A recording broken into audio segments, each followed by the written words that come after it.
pagpahayag ng Iran na padaanin sa Strait of Hormuz ang mga barko na magdadala ng langis sa Pilipinas. Ikinatuwa ni Senator Win Gatchalian. RH28 Raymond Adpaas, ibalita mo yan, Raymond. Ikinatuwa ni Senador Sherwin Gatchalian at mabilis na nagkasundo ang Department of Foreign Affairs at ng Iranian Embassy sa Pilipinas para payagang dumaan sa Strait of Hormuz ang mga barko na magdadala ng supply ng langis sa Pilipinas. Nagpahatid ng pagbati ang senador kay Foreign Affairs Secretary Teresita Lazaro sa mabilis nitong pagkilos.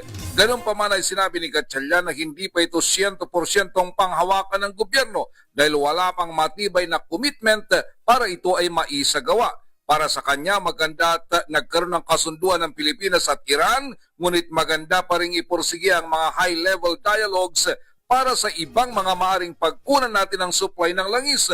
Dahil sa ngayon ay 90% nakadepende tayo sa Middle East para sa supply.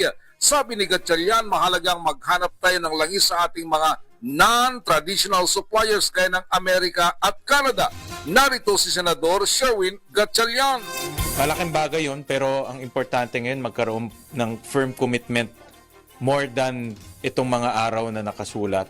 At sa ngayon, based on this report, parang hindi ko pa nakikita yung firm commitments. Alam ko, mahirap i-oversimplify yung problema dahil complicated yung problema. Pero kailangan pa rin tuloy-tuloy yung mga high-level dialogues between potential new suppliers ng bansa. Kasi traditionally, almost 90% ng ating supply galing na Middle East. So kailangan lumipat na tayo sa ibang lugar, no? Tulad ng Canada, tulad ng Amerika, at mga non-traditional suppliers. Ito si RH28 Raymond Adpaas para sa DCRH, una sa Pilipinas, una sa Pilipino.